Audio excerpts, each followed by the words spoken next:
그래서 세계적인 골프 여왕이 된 것 아닙니까? 여러분, 올림픽 마라톤에서 금메달을 딴 황영주 선수는 어땠죠? 마라톤에 미친 사람이에요. 그러니까 세계적인 마라토너가 된 것입니다. 그는 어려서부터 어떤 장점을 가지고 태어났습니까? 해녀인 어머니로부터 그 폐활량이 엄청나게 좋은 그 부모의 장점을 가지고 태어났습니다. 사람들은 보통 조금만 달려도 헛헛거리고 뛰을 수 없지만 이 황영조 선수는 아무리 달려도 숨이 가쁘지 않고 힘있게 뛸 수 있는 조건을 가지고 있었던 것이죠. 그래서 세계를 놀라게 했던 것입니다. 한국의 조그만 체구를 가진 마라토너가 세계를 놀라게 했던 것입니다. 사랑하는 성도 여러분, 한 곳에 미치지 않으면 유명해질 수 없는 것처럼 여러분, 우리가 그리스도를 위하여 최선을 다하는 것이 다른 불신자들에게 뭘로 보이냐? 미친 사람으로 보일 수 있다. 야, 저 사람은 정말 교회에 미쳤어. 교회밖에는 몰라. 교회 아니면 아무것도 할 수 없는 사람이야 라고 말할 수 있는 우리 자신들이 될 수도 있다는 거예요. 아침에도 가고 저녁에도 가고 새벽에도 가고 낮이나 밤이나 비가 오나 눈이 오나 교회밖에 모르는 사람, 정말 교회에 미친 사람, 그렇게 되어버린다면 그것이 우리에게는 큰 이로움이 될 수 있다는 거예요. 바울은 그렇게 살았어요. 지금까지 율법으로 살아왔으니 율법에 미쳤어요. 그렇지만 지금부터는 그리스도 예수를 다메섹에서 만난 순간부터는 그리스도 때문에 미친 거예요. 복음 때문에 미친 것입니다. 그런데 바울은 뭐라고 했죠? 오늘 본문에 미쳤어도 하나님을 위한 것이라고 했어요. 여러분 한번 미쳐보십시오. 그리스도 때문에, 하나님 때문에, 교회 때문에 내가 미쳤다고 소문을 듣고 손가락질 받아도 그것이 하나님을 위한 것이라고 한다면 그건 매우 바람직한 것입니다. 세계적인 역사의 주인공들, 신앙으로 성공하고 믿음으로 성공한 사람들은 다 한결같이 예수 그리스도 때문에, 하나님 때문에 미친 사람들이었습니다.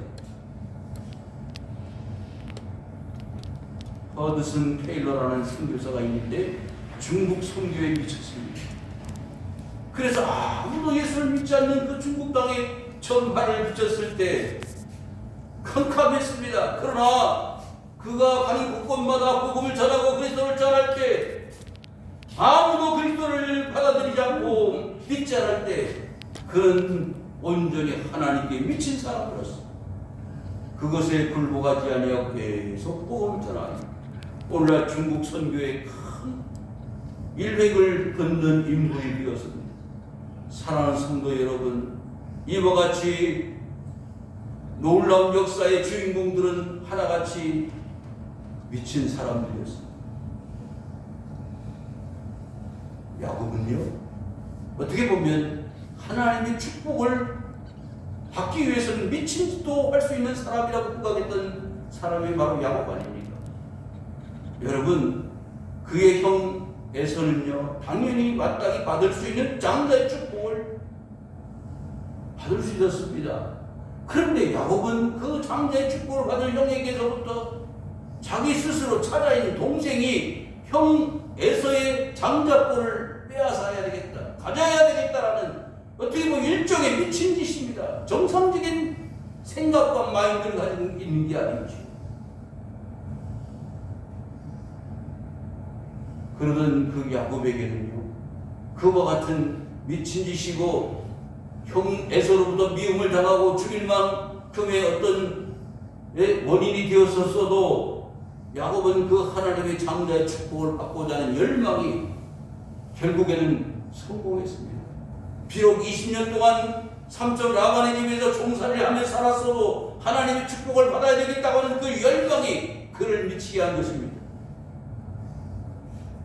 사랑하는 성도 여러분, 12 사도들이 주님으로부터 선택을 받고 부름을 받아서 말씀 교육을 받고 천국에 대해서, 기적에 대해서, 교회에 대해서, 믿음에 대해서 교육을 받고 가르침을 받았습니다. 3년 동안의 훈련 기간 동안을 보낸 다음에 그들은 한결같이 예수 그리스도를 몰랐습니다. 제자 훈련은 어떻게 보면 실패했습니다. 그러던 제자들이요, 성령을 받고 나니 어떻게 됐어요? 죽음을 두려워하지 않는 하나님의 사람들이 되었습니다. 하나님을 위해서는요, 그리스도를 위해서는 십자가의 형벌도 두려워하지 않는 미친 사람들이 되었습니다. 그래서 그들은 순교의 제물이 되었고 가는 곳곳마다 복음을 전하고 증거하여 교회들을 세웠습니다.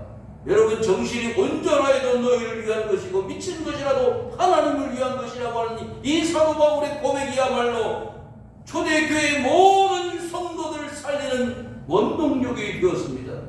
사랑하는 성도 여러분, 처음 우리나라에 기독교가 들어왔을 때도 여러분 어떤 상황이 벌어졌을까요?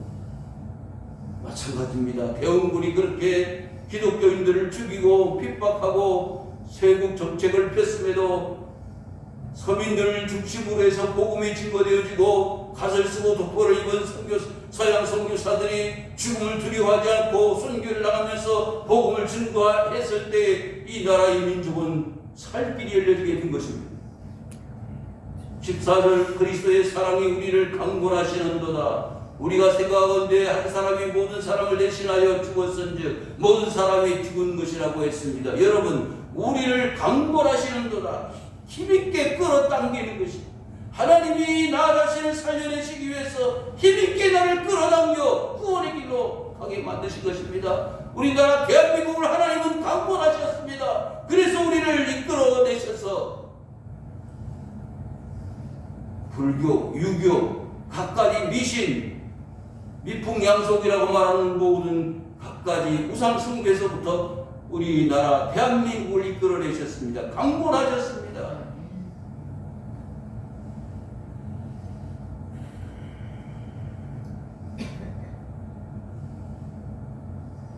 마태복음 26장 26절에 보시면요, 그들이 먹을 때에 예수께서 떡을 가지사 축복하시고 떼어 제자들에게 주시니 이르시되 받아서 먹으라, 이것은 내 몸이니라 하시고. 여러분, 처음 시작할 때 제가 말씀드렸잖아요. 기독교인들이 오해를 받고 또 손가락질 당할 수밖에 없었던 이유는 그리스도 예수의 죽으심을 위한 성찬식 문제입니다. 성찬식. 그래서 예수님은 체포당하시기 이전에 제자들을 모아놓고 마지막 6월절 잔치를 할 때 떡을 떼고 잔을 나누면서 마지막 예수님의 죽으심을 기념하는 예식을 행하였습니다. 그 당시에는 밀의 종교, 그러니까 이 많은 이단 종교들이 있었는데 그 이단 종교들의 특징은 카니발, 그러니까 의식들을 한다는 거예요. 축제를 한다는 것입니다. 자기 신들을 섬길 때 사람을 제물로 바치고 춤을 추고 난리를 치는데 그 난리를 치는 가운데 그들이 섬기는 신의 가호, 축복이 온다는 거 아닙니까? 마치 모세가 시내산에서 40일 동안 금식하면서 기도할 때에 그 산 밑에 있었던 모든 이스라엘 백성들이 금송아지를 만들어 그 앞에 절하면서 춤을 추는 그 모습이 똑같습니다. 그런데 여기 본문에 마태복음 26장 그 말씀을 가운데 보면 내가 주는 떡, 내가 주는 잔을 마시면 어떻게 된다고요? 영원히 산다. 그것은 예수님 실제 그리스도와 하나가 되어지는, 육체가 하나 되어지고 영혼이 하나가 되어지는 예식을 의미하는 것입니다. 이것이 오해가 됐습니다. 어떤 오해를 샀느냐? 저 기독교인들은 사람들의 피를 마시고 사람의 살을 먹는다, 이런 오해가 생긴 것입니다. 여러분, 예수님의 죽으심은 그런 카니발, 민의 종교에서 말하는 그런 사람을 인신 제물로 바치는 그런 의미의 제사가 아니옵니다. 영적인 죽음과 영적인 교훈이 들어있는 거 아닙니까? 그래서 모든 사람을 대신하여 죽었다고 했습니다.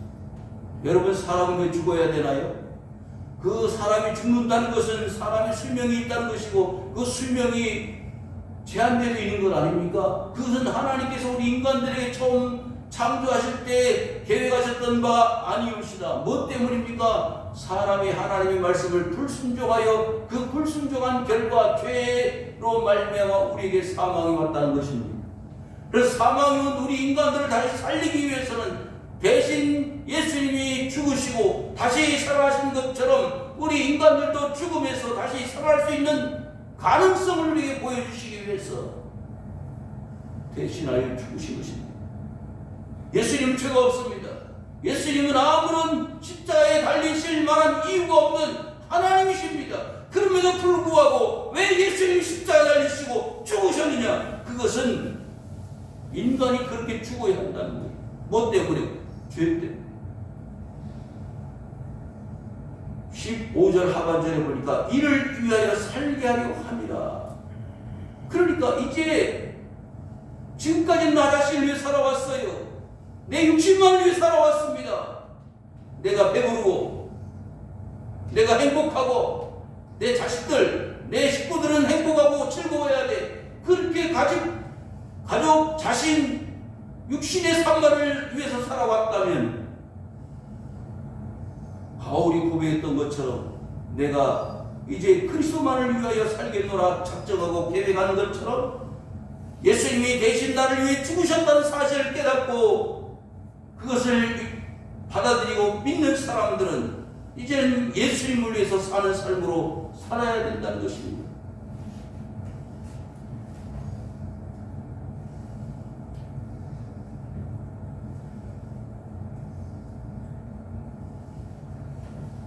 로마서 5장 8절에 보니까 이렇게 말씀하고 있습니다. 우리가 아직 죄인 되었을 때에 그리스도께서 우리를 위하여 죽으심으로 하나님께서 우리에 대한 자기의 사랑을 확증하셨느니라. 여러분, 예수님이 죽으신 이후에 우리에게 하나님이 주어진 축복이 있습니다. 그건 뭐라고요? 하나님이 우리를 확증하셨다는 거예요. 뭘로 확증하셨을까요? 하나님의 자녀로 확증하셨다는 겁니다. 하나님이 우리를 하나님의 자녀라고 인정해 주셨다는 거 아닙니까? 로마서 5장 19절에 한 사람이 순종하지 아니함으로 많은 사람이 죄인 된 것 같이 한 사람이 순종하심으로 많은 사람이 의인 되리라. 아멘. 사랑하는 성도 여러분, 한 사람은 누구죠? 예수. 예? 처음 한 사람은 아담을 가르치잖아요. 아담 한 사람 빼면 뭐가 들어왔다고요? 죄가 들어왔습니다. 그래서 사람들이 그 죄값으로 죽는 것입니다. 그런데 한 사람, 마지막 뒤에 나오는 한 사람은 순종하심으로 많은 사람이 어떻게 해요? 의인이었다라고 말씀하고 있는 것입니다.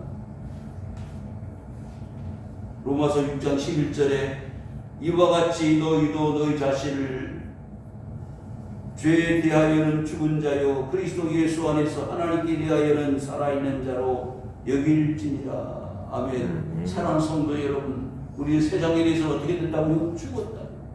예수님처럼 십자가에 죽으신 것처럼 우리도 죽었습니다. 그러나 그 순간에 우리는 뭐가 됐어요? 하나님께 대하여는 살아있다는. 아멘. 여러분, 이것을 오늘 우리에게 교훈해 주시고 있습니다. 왜 미쳐야 되느냐? 왜 교회밖에 모르고 믿음밖에 모르고 예수님밖에 모르고 하나님밖에 모르는 사람이 되어야 되느냐? 그것은 지금까지는 내 죄 때문에 살아왔습니다. 내가 육신으로 살아왔습니다. 그러나 죄와 육신의 삶을 이제 정리하고 그리스도 때문에 살아가는 삶으로 바꿔지는 것은 내가 죄값을 치러야만 될 그 부분을 예수님 대신 죄값을 치러줬기 때문에 이제는 더 이상 그렇게 육신으로 살 수가 없다는 거예요. 어떤 사람도 육신을 따라 알지 아니하노라. 비록 우리가 그리스도도 육신을 따라 알았으나 이제부터는 그같이 알지 않노라. 여러분, 영적 수준이 성장하고 성숙하려면 어떻게 될까요? 고린도 교회는요, 그리스도 예수를 믿었는데 은혜는 받았는데 매일마다 다투었어요. 싸웠습니다. 어떻게? 아볼로파다, 케바파다, 그리스도파다. 아니 믿는 사람이 어떻게 서로 미워하고 갈등할 수가 있어요? 오늘날 많은 교회 성도들이 은혜는 받고 신앙생활을 하는데 진짜 즐거움이 없어요. 행복하지 못한 것 같아요. 그 이유가 뭔지 아십니까? 그리스도가 내 속에 완전히 들어와서 그리스도를 통하여 사는 삶이 아니기 때문에 그렇습니다. 아직도 육신에 속해 있는 삶이 많아있기 때문입니다. 그리스도를 믿긴 믿는데 그리스도가 내 속에 들어와서 그리스도가 사는 것이 아니라 내가 아직도 존재하는 것이 육신에 속해 사는 것입니다. 그러니까 미워하는 거예요. 내가 더 많이 가져야 되는 거예요. 더 많이 먹어야 되는 거예요. 한쪽에서는 배가 고픕니다. 근데 한쪽에서는 배가 불러요. 하나가 안 되는 거예요. 우리 오늘날 교회들의 모습이 그렇습니다. 아직도 육신에 속해 있는 거예요. 한 사람이 죽었으므로 다 죽은 거예요. 한 사람이 살아났으므로 다 살아나는 것입니다. 똑같이 받고 똑같이 은혜를 누리는 것입니다.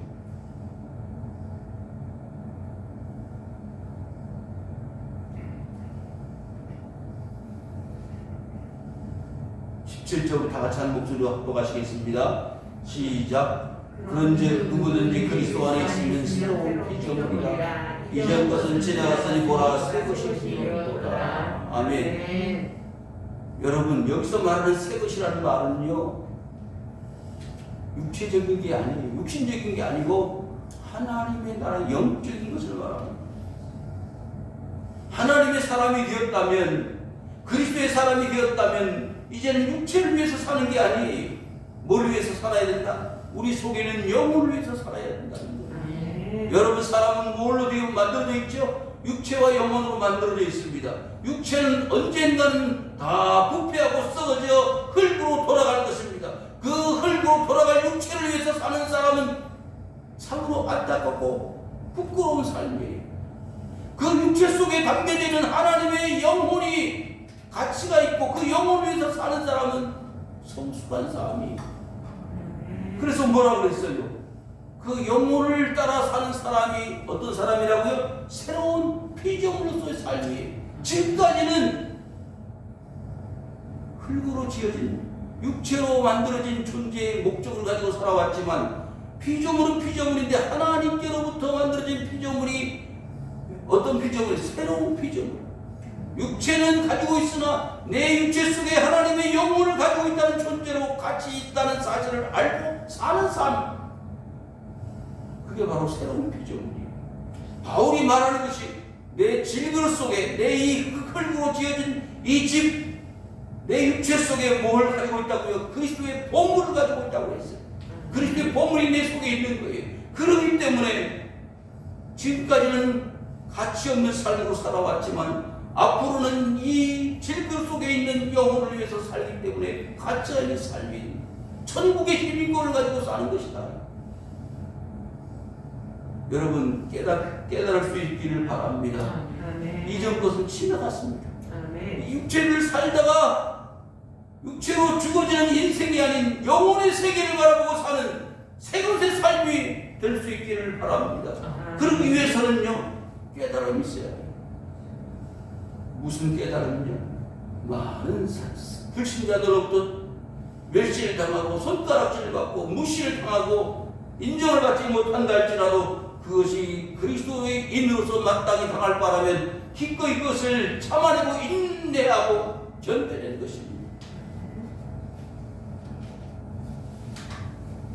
예수 믿는 것은 그렇게 만만치가 않습니다. 적당히 세상과 손을 잡고 약하면서 믿는 것은 누구나 할 수 있으나 정말 그리스도 때문에 하나님 때문에 미치는 삶을 사는 사람들은 힘듭니다. 바울은요 미친 사람이 되어서 여러 번 감옥에 갇히지 않았어요. 매로 맞았습니다. 먹지도 못하고 옷도 제대로 입지 못하고 강도의 위협과 그리고 많은 삶의 고난을 기꺼이 당했습니다. 결혼도 하지 않았습니다. 사람이 갖추고 살 수 있는 모든 것들을 다 내버린다 할지라도 그 모든 것들을 배설물과 같이 여기고 산다 할지라도 내 속에 그리스도가 있다는 것을 자랑스럽게 알고 살았습니다. 사랑하는 성도 여러분, 오늘날 많은 그리스도인들이 이 부분에 관심을 집중할 필요가 있습니다. 내가 어떻게 살아야 그리스도를 기쁘게 할 것이고 내가 어떻게 살아야 하나님을 기쁘시게 할 것인가, 그것을 생각하고 연구합시다.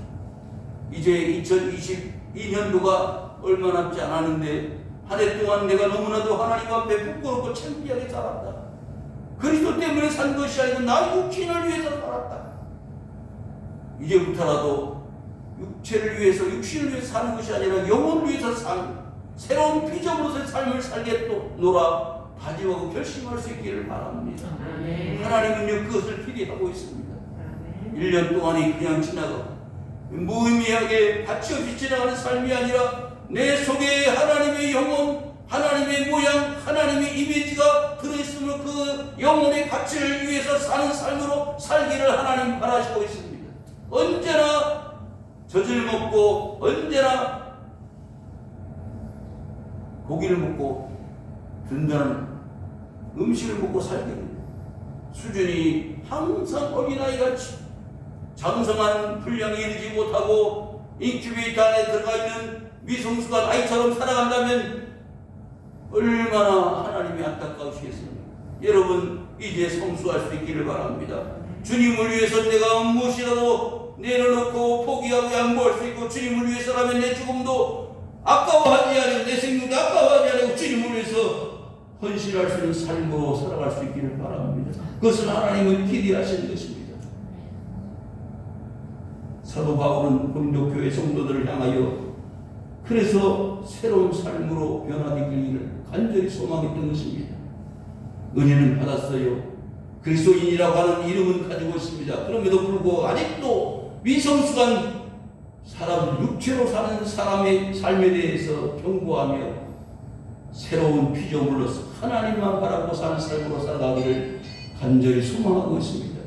원래 우리 교회들이 성도들이 이와 같은 가치 있는 삶으로 살아갈 수 있기를 바라고 사도 바울의 명령과 교훈과 가르침을 받아 마음에 새기며 하나님을 영화롭게 드리는 성도들 되시기를 주님의 이름으로 축원을 드립니다. 여호와 아버지 하나님 고맙습니다. 감사합니다. 지금까지 내 육체와 내 육신을 위해서